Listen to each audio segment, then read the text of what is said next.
Centrafrique. Dans quelle mesure les événements tragiques de Boali illustrent la violence communautaire comme mode de gouvernance? Une analyse détaillée de Bernard Selambi-Doudou. La psychose des événements dramatiques de 2013, qui consacre l'avènement de la nébuleuse Seleka, comparée aux récents affrontements de Boali, rappelle de mauvais et ténébreux souvenirs aux Centrafricains. Au-delà du slogan de propagande « Plus jamais ça », la gouvernance monarchique du pouvoir de Bangui, caractérisée par la caporalisation communautaire et confessionnelle créée, et favorise les conditions nécessaires à une nouvelle réalisation de ce épisode sombre de notre histoire.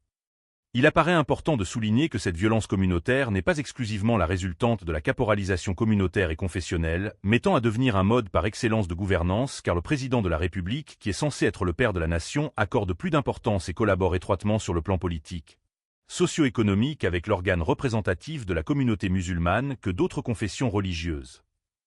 Le monarque de Bangui détourne ainsi allègrement au profit de ses sales besognes ce conseil islamique de la Centrafrique qui a vocation à remplir les missions primaires qui se résument à la défense des intérêts de la communauté, la promotion de la paix et des valeurs de l'islam, etc. En instrumentalisant et en politisant les identités communautaires ou des appartenances religieuses, en conséquence, il a suffi que d'un fait divers isolé pour qu'une quelconque communauté soit prise pour cible et massacrée. Cette situation née de la faiblesse de l'État fragmente le monopole de la violence légitime et par voie de conséquence chaque communauté, chaque confession religieuse ou chaque ethnie pense détenir une portion de la violence légitime et cela s'avère extrêmement dangereux pour la cohésion sociale, la concorde et surtout pour le devenir de notre nation qui se proclame laïque. Embrouillé et perturbé par les tensions intercommunautaires, le citoyen lambda s'interroge. 1. Dans quelle mesure les affrontements de Boali illustrent les violences communautaires comme mode de gouvernance? 2. En d'autres termes, comment la violence communautaire s'impose-t-elle comme un mode de régulation politique et sociale? 3. Au regard des événements de 2013, la violence communautaire de Boali a-t-elle encore le droit de citer dans notre société? 4. S'agit-il d'une manipulation mécaniquement organisée par le pouvoir de Bangui? 5. Le pouvoir de Bangui excite-t-il la fibre communautaire ou confessionnelle pour détourner la dynamique collective qui réclame son départ du fauteuil présidentiel?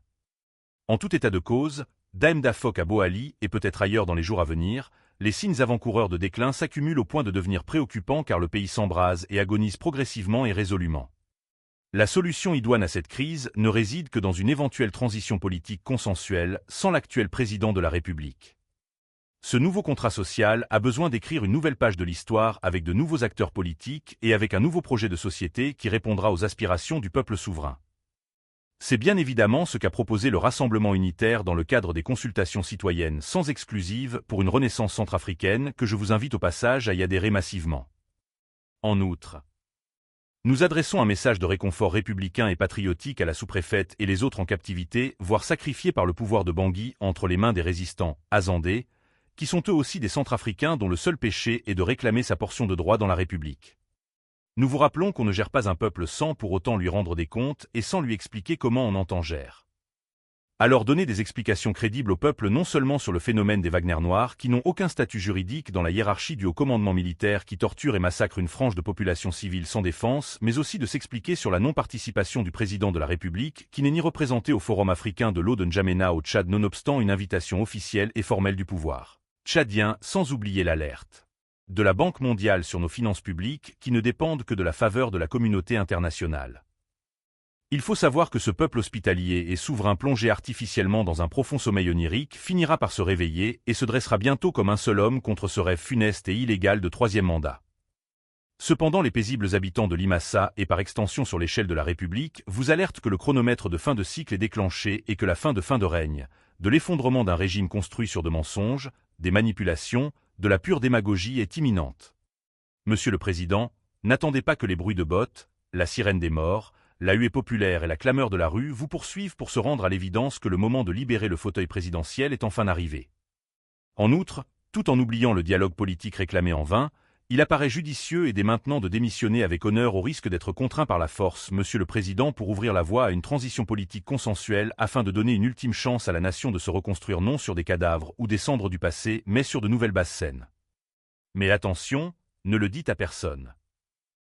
Si on vous demande même avec insistance ou acharnement, ne dites surtout pas que c'est moi depuis le royaume de Limassa. Limassa le 18 juillet 2026. Bernard Selambi-Doudou. Juriste, environmentalist. Contactez Corbeau News Centrafrique. Tel WhatsApp, plus 236, 75, 72, 18, 21, ou 70, 16, 44, 65.